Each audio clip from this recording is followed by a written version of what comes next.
GTA doesn't need to justify its long-running Need for Speed series. Last year's Pro Street predicted an organized future for street racers, and while it wasn't very well received by critics, the fans still bought it.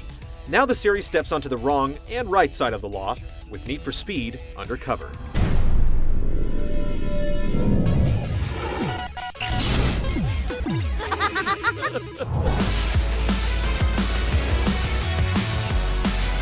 Once you go under, you're on your own.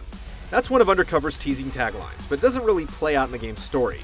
Assuming the role of a skilled wheelman, you're under the constant supervision of Inspector Chase Lynn as you attempt to bust a smuggling operation in the fictitious Tri-Cities Bay Area. Your job is to drive. My job is to get you in. Nothing more, nothing less. Brief live-action scenes punctuate the story's every turn, with the actors playing to the camera as if it's you. It certainly gets you personally into the plot as the main character, but the plot plays out like an unconvincing soap opera. If you haven't watched soap operas before, here's a hint. They're terrible. You and me, Beto. You and me.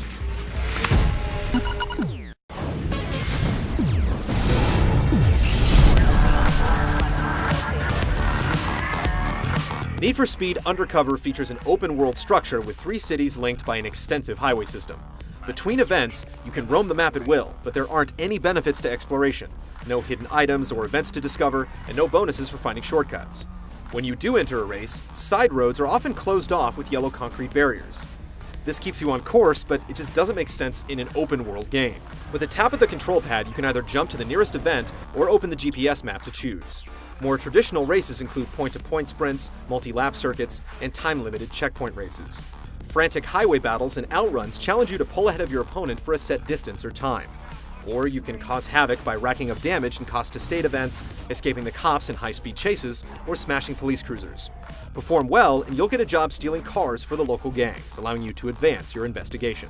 Online races support up to 8 players with a variety of sprint and circuit courses, and dominating over other humans is much more satisfying than smoking the AI. Online play also includes the new Cops and Robbers mode, splitting the group into teams with robbers running money to drop-off points and cops hunting them down. The balance is tilted in the robbers' favor, but each driver gets a chance to play both sides before the final score is tallied. Undercover's vehicle lineup plays to the exotic with unreleased cars such as the Nissan 370Z or sold standbys like the Porsche 911 GT2, and the mouth-watering Pagani Zonda. Players can tune cars to their preference, upgrade specific attributes, or buy quick upgrades for maximum benefit. On the visual side, there's a wide selection of aftermarket parts, vinyls, auto sculpting tools, and far too many rims to choose from. Yet the options aren't quite as robust as in Midnight Club LA. If you're too impatient to save in-game funds, a somewhat questionable option lets you transfer real money from your Xbox Live or PSN account into virtual dollars within the game. Money's pretty easy to come by, so we're not sure why this feature was included. While you may want to show off your ride, it should be noted that vinyls won't show up in online races. Need for Speed Undercover has all the modes and features to sound good on paper, but its open world is virtually empty, and players have to run the same area nearly dry before new races are unlocked.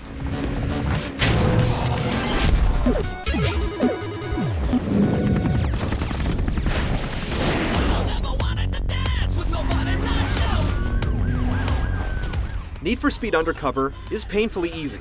Roads are wide, there's hardly any traffic on the freeway, and AI drivers quickly fall behind. An experienced driver will consistently blaze past the competition and post dominating times with little effort. There aren't even any options to change the difficulty, except for the Wii version. Highway battles are the main exception, usually taking a few thrilling attempts to win. There's a bit of luck involved, but it's still exciting to weave through traffic at high speeds, trying to block your opponent and secure the best time. The staple Need for Speed police chases fluctuate between thrilling and annoying. You rarely get busted, but losing the cops can take time, as additional vehicles tend to spawn right in front of you. To lose the cops, you can either initiate a speed breaker to take sharp corners and punch through roadblocks, or, as you're driving, you can keep an eye out for pursuit breakers, structures that can be smashed apart to initiate a laughably poor animation and dump debris on pursuing vehicles. They're functional, but ugly. Many of the game's systems aren't explained outright, and it isn't initially clear why you're constantly penalized for speeding, driving off-road, and street racing. As it turns out, your illegal activities raise the heat on your car and cause the police to respond with more and more extreme measures until you ditch the ride for something new, essentially punishing you for hanging on to a favorite car. There's some challenge to be had in Undercover's police chases and alternate events, but for standard races, you basically just hold the win button.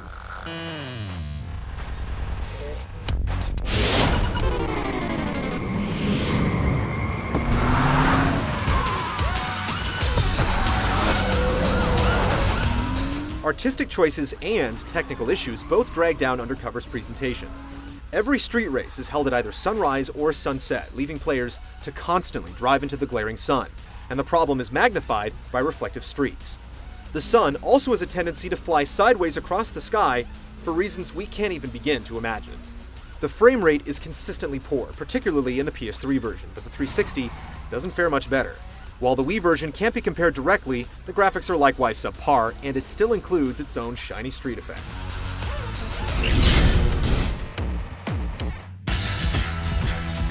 Need for Speed Undercover lacks challenge, struggles technically, and practically requires sunglasses to play.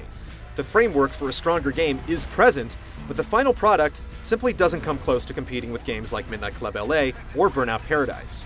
Don't blow your cover or your extra cash by picking this one up.